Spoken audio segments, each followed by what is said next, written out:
বছরে আমাদের পশ্চিমবঙ্গ এবং প্রতিবেশী রাজ্য উড়িষ্যা অনেকবারই নানা ঝড়ের মুখোমুখি হয়, প্রতিবন্ধকতার সৃষ্টি হয়। তবে 2024 সালে যে ঘূর্ণিঝড় ডানা বা দানা, হয়তো ক্ষয়ক্ষতির পরিমাণ কম ছিল, তবু এবারে মাধ্যমিক ও উচ্চ মাধ্যমিকে যদি এটি কমন আসে, তার জন্যই আমার এই প্রয়াস। আমি রচনা আকারে লিখেছি, আশা করি তোমাদের উপকারে কাজে লাগবে। চলো শুরু করা যাক রচনা। সাম্প্রতিক 2024 ঘূর্ণিঝড় ডানা বা দানা।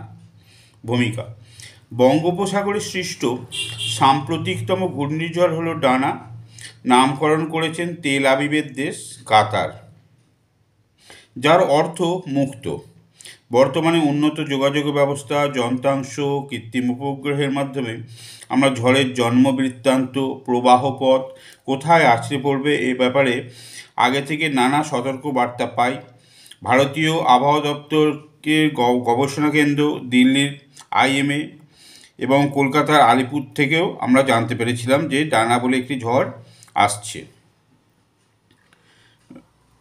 21শে অক্টোবর দিল্লির মৌসুম ভবন প্রথম সতর্কতা দেয় যে 23, 24 ও 25শে অক্টোবর, বুধ, বৃহস্পতি, শুক্রবার 2024 সাম্প্রতিক ঘূর্ণিঝড় ডানা আছড়ে পড়তে পারে বাংলা ও তৎসংলগ্ন উড়িষ্যার উপকূল অঞ্চলে, কারণ তখন ডানার গতিবেগ নির্ধারিত হয়নি। এর পরের পয়েন্ট, পূর্বাভাস। ডানা ঘূর্ণিঝড় সম্পর্কে মৌসুম ভবন যে তথ্য প্রদান করেছিল তা হলো আন্দামান সাগরের নিম্নচাপে ঘনীভূত হয়ে প্রচুর জলীয় বাষ্প সংগ্রহ করে ভয়ঙ্কর রূপ নেবে এই ঘূর্ণিঝড়, এবং তা বিধ্বংসী হতে পারে এবং তার ল্যান্ডফলও হবে। বৃহস্পতিবার রাত 11:30 থেকে 2:30-এর মধ্যে ল্যান্ডফল হবে উড়িষ্যার ধামরার কাছাকাছি। ধামরা পোর্ট আছে উড়িষ্যার, তার কাছাকাছি। সোমবার সকালে 21 তারিখ পূর্ব দিকে এগোচ্ছিল ডানা, এবং জনসাধারণকে সাবধান করার জন্য বলা হয় যে এই ঝড়ের গতিবেগ হবে 100 থেকে 120 কিলোমিটার প্রতি ঘন্টা। এর ফলে সমুদ্র উত্তাল হবে, প্রচণ্ড ঝোড়ো হাওয়া বইবে, তার সঙ্গে হবে ভারী থেকে অতি ভারী বৃষ্টি। ঝড়ের রূপ আমার পরের পয়েন্ট। উড়িষ্যা ও বাংলার মানুষ যখন শঙ্কিত, আতঙ্কিত, প্রতিটি প্রহর তাদের গুনতে হয়েছিল আতঙ্কের জন্য, কখন এই ডানা আক্রমণ করবে, তার বিপর্যয় বিধ্বংসী রূপ আছড়ে পড়বে বাংলা এবং উড়িষ্যার বিভিন্ন অঞ্চলে। কারণ এর আগে থেকেই দূরদর্শন, খবরের কাগজ, বিভিন্ন print media, YouTube, Facebook, local media, খবরের কাগজ, নানা জায়গায় প্রচার হতে থাকে কোন কোন অঞ্চলে বিশেষত ডানা আক্রমণ করতে পারে বা ঘূর্ণিঝড় আছড়ে পড়তে পারে। বিশেষত পুরী, সাগরদ্বীপ, বালেশ্বর, দীঘা, চাঁদপুর, এইসব অঞ্চল দিয়েই ডানার বয়ে যাওয়ার সম্ভাবনা প্রবল। আবহাওয়াবিদদের আশঙ্কা সত্য করে হলো যখন উড়িষ্যার বালেশ্বরের ভিতরকণিকাতে পারাদ্বীপের ধামরা পোর্টের মাঝামাঝি ডানার ল্যান্ডফল হয়। গতি ছিল 100 থেকে 120 কিলোমিটার প্রতি ঘন্টা। পশ্চিমবঙ্গের প্রভাব, পরের পয়েন্ট। উড়িষ্যা ও পশ্চিমবঙ্গে একে অপরের যেহেতু সহোদর রাজ্য, তাই পশ্চিমবঙ্গের দীঘা, মন্দারমণি, সাগরদ্বীপ, ঝড়খালি, নামখানা, পাথর প্রতিমা সহ হাওড়া, হুগলি, কলকাতা, পূর্ব ও পশ্চিম মেদিনীপুর ও উত্তর ও দক্ষিণ 24 পরগনা, এই জেলাগুলিতে ঝড়ের প্রভাব সবথেকে বেশি দেখা দিয়েছিল। পূর্ব সাবধানতা অনুযায়ী দুই রাজ্যের সরকারি সমুদ্র উপকূলবর্তী পর্যটন কেন্দ্রগুলি থেকে পর্যটকদের বাড়ি ফিরে যেতে বলে, হোটেলগুলি খালি করে দেওয়ার নির্দেশ দেওয়া হয়। উপদ্রুত অঞ্চল থেকে মানুষদের নিরাপদ স্থানে নিয়ে যাওয়ার একটা ব্যবস্থা করা হয়, তারও আদেশ দেওয়া হয় প্রশাসনিকভাবে। প্রচুর পরিমাণে বেবি ফুড, শুকনো খাদ্যদ্রব্য, পানীয় জল সঞ্চয় করে রাখা হয়েছিল, ওষুধপত্র সঞ্চয় করে রাখা হয়েছিল।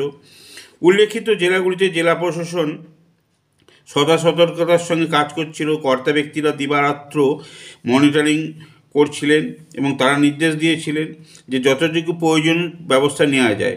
বিভিন্ন জায়গায় এনডিআরএফ, পুলিশ এবং ভারতীয় মিলিটারি ফোর্সকে সদা সতর্ক থাকার নির্দেশ দেওয়া হয়েছিল।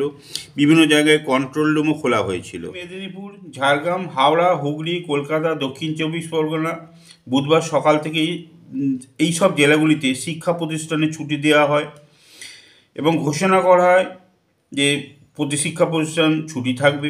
ফেরি সার্ভিস, বিমানও বন্ধও রাখা হয়, উড়ান বাতিল করা হয়, হাওড়া ও শিয়ালদহ ডিভিশনে বেশ কিছু ট্রেন বাতিল করা হয়। এর ফলে যাত্রীরা দুর্ভোগে পড়েন। পশ্চিমবঙ্গ রাজ্য পরিবহন এই দুর্ভোগ বা ভোগান্তি থেকে দূর করার জন্য বেশ কিছু বাস চালিয়েছিল। সুন্দরবন অঞ্চলে বিভিন্ন মৎস্য বন্দরগুলিতে সতর্কতামূলক ব্যবস্থা হিসেবে ট্রলারকে সমুদ্রে যাত্রা বন্ধ করে দেওয়া হয় এবং বহু ট্রলারকে সমুদ্র থেকে উপকূলে ফিরিয়ে আনা হয়। আমার পরের পয়েন্ট, ঝড়ের সার্বিক প্রভাব। মূলত যা ক্ষয়ক্ষতি হয়তো তা হয়েছে উড়িষ্যা উপকূলে, তবে ধামরা পোর্টের বিপরীতে বিশাল ম্যানগ্রোভ অরণ্য রয়েছে, যা বিভিন্ন পাখি, কুমির ও জন্তু জানোয়ারদের অভয়ারণ্য। সেই অভয়ারণ্যটাই এই ডানা ঘূর্ণিঝড়ের গতিবেগ কিছুটা গতিরোধ করেছে। তবে আশঙ্কা করা হচ্ছে প্রচুর পাখি মারা যেতে পারে এবং বেশ গাছ কিছু উপড়ে যেতে পারে, বিদ্যুতের খুঁটি উপড়েছে। তবে ধামরা পোর্ট জায়গাটি জনবসতিপূর্ণ না হওয়ার জন্য ক্ষয়ক্ষতির পরিমাণ কম, মৃত্যু সংবাদ কম বা নেই বললেই চলে। কলকাতা নেতাজি সুভাষ বন্দর, শিলিগুড়ি, বাগডোগরা বিমানবন্দরে বিমান চলাচল বন্ধ করে দেওয়া হয়। কলকাতার মেট্রো চলাচল এবং মেট্রোর যে নির্মাণ কার্য চলছে পাটুলি, তারাতলা, নিউ টাউন প্রভৃতি অঞ্চলে, সেই নির্মাণ কার্যও বন্ধ রাখা হয়। তবে এ সময় এই অসময়ে ঝড়ের ফলে শীতকালে সবজি এবং ধান চাষের বিরাট ক্ষয়ক্ষতির আশঙ্কা করা হচ্ছে। হয়তো চাষিরা ক্ষয়ক্ষতির মুখোমুখি হতে পারে।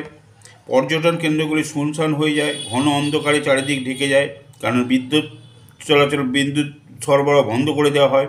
বৃষ্টি পড়তে থাকে, প্রশাসনের থেকে সকলকেই সমুদ্রের কাছ থেকে দূরে সরিয়ে দেওয়া হয়েছিল, যেতে বলা হয়। রাত্রির 8:45 থেকে ঝড় শুরু হয়। পুরীর জগন্নাথ মন্দির পর্যন্ত বন্ধ রাখা হয়েছিল এবং সাকশন মেশিন রাখা হয়েছিল, যাতে জল কোনোভাবে যে জমে যায় তা নামিয়ে দেওয়ার ব্যবস্থা করা হবে। উপসংহার, ভিতরকণিকা ও ধামরা পোর্টের অঞ্চলে বৃষ্টি, উত্তাল সমুদ্র, ঝড় হতে শুরু করে। প্রক্রিয়াটি চলে শুক্রবার সকাল 7টা পর্যন্ত। চাঁদিপুর, ভদ্রক, বালেশ্বরের ঝড় বইতে দেখা যায়। কেন্দাপাড়ায় ক্ষতি হলেও পারাদ্বীপে তেমন ক্ষতি হয়নি। শুক্রবার সকালে গঙ্গা জলে বেশ কিছু ঢেউ দেখা যায়। প্রবল বৃষ্টি চলতে থাকে। কলকাতা, হাওড়া, হুগলিতে শুক্রবার ভোর রাত্রি পর্যন্ত অনেক জায়গায় জল জমে থাকতে দেখা যায়।